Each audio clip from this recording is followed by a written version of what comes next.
ನಮಸ್ಕಾರ ಫ್ರೆಂಡ್ಸ್, ಸುಷ್ಮಾಸ್ ಕರಾವಳಿ ಕಿಚನ್ಗೆ ಎಲ್ಲರಿಗೂ ಸ್ವಾಗತ. ಇವತ್ತು ನಾವು ತುಂಬ ಸುಲಭವಾಗಿ ಪೊಂಗಲ್ ಹೇಗೆ ಮಾಡೋದು ಅಂತ ನೋಡೋಣ. ಇದರಲ್ಲಿ ಸಿಹಿ ಪೊಂಗಲ್ ಹಾಗೆ ಖಾರ ಪೊಂಗಲ್ ಎರಡನ್ನೂ ಮಾಡಿ ತೋರಿಸ್ತಾ ಇದ್ದೀನಿ. ಮೊದಲಿಗೆ ಸಿಹಿ ಪೊಂಗಲ್ ಹೇಗೆ ಮಾಡೋದು ಅಂತ ನೋಡ್ಕೊಳ್ಳೋಣ ಬನ್ನಿ. ಒಂದು ಪಾತ್ರೆಯಲ್ಲಿ 1.5 ಕಪ್ಪಷ್ಟು ಊಟದಕ್ಕಿನ ಹಾಕಿ, 1 ಕಪ್ ಹೆಸರು ಬೇಳೆನ ಹಾಕಿ 3ರಿಂದ 4 ಬಾರಿ ಚೆನ್ನಾಗಿ ತೊಳ್ಕೊಳ್ಳಿ. ತೊಳ್ಕೊಂಡಿರೋ ಅಕ್ಕಿ ಮತ್ತು ಬೇಳೆನ ಒಂದು ಕುಕ್ಕರಿಗೆ ಹಾಕಿ ಇದಕ್ಕೆ 3ರಿಂದ 4 ಪಟ್ಟಷ್ಟು ನೀರನ್ನು ಹಾಕೋಬೇಕು. ನಾನಿಲ್ಲಿ 7ರಿಂದ 8 ಕಪ್ಪಷ್ಟು ನೀರನ್ನು ಹಾಕಿದ್ದೀನಿ. ಮತ್ತೆ ನೀರೇನಾದರೂ ಬೇಕಿದ್ರೆ ಆಮೇಲೆ ಸೇರಿಸ್ಕೋಬೋದು, ಏನೂ ಪ್ರಾಬ್ಲಮ್ ಇಲ್ಲ. ಹಾಗೆ 2 ಚಮಚ ತುಪ್ಪ, ಚಿಟಿಕೆ ಉಪ್ಪನ್ನು ಹಾಕಿ ಕುಕ್ಕರ್ ಮುಚ್ಚಳ ಮುಚ್ಚಿ ಒಂದು 3 ವಿಸಿಲ್ ಕೂಗಿಸಿ. ಉಪ್ಪನ್ನು ಹಾಕೋದ್ರಿಂದ ಸಿಹಿಯ ರುಚಿ ತುಂಬ ಚೆನ್ನಾಗಿ ಬರುತ್ತೆ. ತುಂಬ ಏನು ಬೇಯಿಸೋದು ಬೇಡ, ತುಂಬ ಕರಗುವಷ್ಟು ಬೇಯಿಸಬೇಡಿ, ಈ ಹದದಲ್ಲಿ ಬೆಂದರೆ ಸಾಕು. ಹಾಗೆ ಇನ್ನೊಂದು ಪಾತ್ರೆಯಲ್ಲಿ 2.5 ಕಪ್ಪಷ್ಟು ಬೆಲ್ಲನ ಹಾಕಿ 1 ಕಪ್ ನೀರನ್ನು ಹಾಕಿ ಬೆಲ್ಲನ ಕರಗಿಸ್ಲಿಕ್ಕೆ ಇಡಿ. ಬೆಲ್ಲನ ಚೆನ್ನಾಗಿ ಕರಗಬೇಕು. ಸಿಹಿ ನಿಮ್ಮ ರುಚಿಗೆ ಸರಿಯಾಗಿ ನೀವು ಹಾಕ್ಕೊಳ್ಬೋದು. ನಿಮಗೆ ಜಾಸ್ತಿ ಸಿಹಿ ಬೇಕನ್ಸಿದ್ರೆ ಜಾಸ್ತಿ ಬೆಲ್ಲನ ಹಾಕಿ, ಹಾಗೆ ಕಡಿಮೆ ಬೇಕಿದ್ರೆ ಇದರಿಂದ ಪ್ರಮಾಣ ಕಡಿಮೆ ಮಾಡ್ಕೋಬೋದು. ಹಾಗೆ ಬೆಲ್ಲ ಎಲ್ಲ ಚೆನ್ನಾಗಿ ಕರಗಿದೆ, ಅದನ್ನು ಈ ರೀತಿ ಗಾಳಿಸಿ ಕುಕ್ಕರಿಗೆ ಹಾಕಿ. ಇದರಿಂದ ಕಸ ಕಡ್ಡಿ ಎಲ್ಲ ಸಿಹಿಗೆ ಹೋಗಲ್ಲ. ಒಂದು ಸಲ ಎಲ್ಲ ಚೆನ್ನಾಗಿ ಮಿಕ್ಸ್ ಮಾಡ್ಕೊಳ್ಳಿ, ಗಂಟೇನೂ ಇರಬಾರ್ದು. ಚೆನ್ನಾಗಿ ಮಿಕ್ಸ್ ಆಗಿದೆ. ಉರಿ ಮೀಡಿಯಮಲ್ಲಿರಲಿ. ಈ ಸಮಯದಲ್ಲಿ 1 ಕಪ್ಪಷ್ಟು ಹಸಿ ಹಾಲನ್ನು ಹಾಕಿ, ಬೇಕಿದ್ರೆ ನೀವು ಕಾಯಿ ಹಾಲನ್ನು ಸಹ ಉಪಯೋಗಿಸ್ಬೋದು. ನಿಮಗೇನಾದರೂ ಈ ಕನ್ಸಿಸ್ಟೆನ್ಸಿ ಇನ್ನೂ ಸ್ವಲ್ಪ ತೆಳ್ಳಗೆ ಬೇಕಂತ ಇದ್ದರೆ ಹಾಲಿನ ಪ್ರಮಾಣ ಸ್ವಲ್ಪ ಜಾಸ್ತಿ ಮಾಡ್ಬೋದು.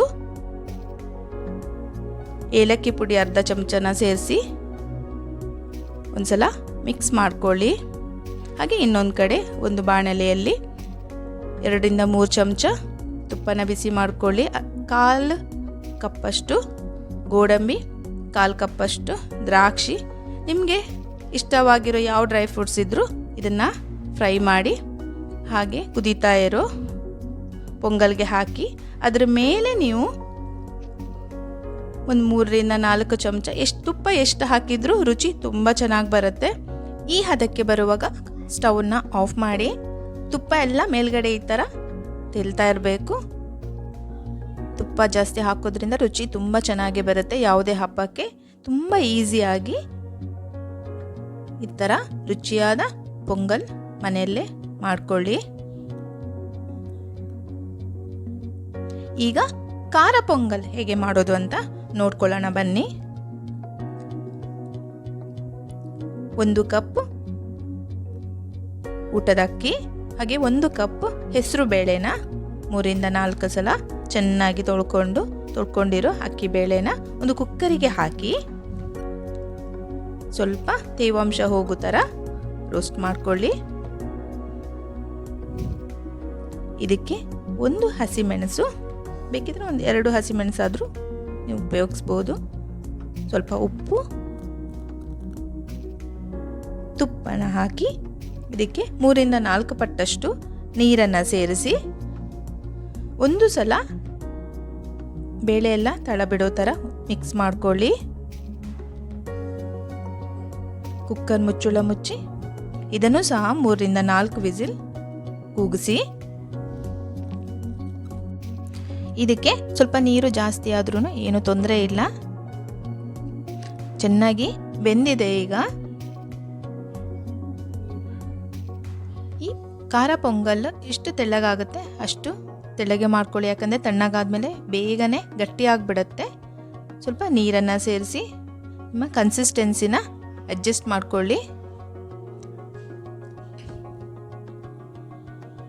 ನೋಡಿ, ಈ ಹದ ಇದ್ದರೆ ಸಾಕು. ನಿಮಗೆ ಇದಕ್ಕಿಂತನೂ ತೆಳ್ಳಗೆ ಬೇಕಿದ್ರೆ ಇನ್ನೂ ಸ್ವಲ್ಪ ನೀರನ್ನು ಸೇರಿಸಿ ಮೀಡಿಯಮ್ ಉರಿಯಲ್ಲಿ ಕುದಿಲಿಕ್ಕೆ ಇರಿ.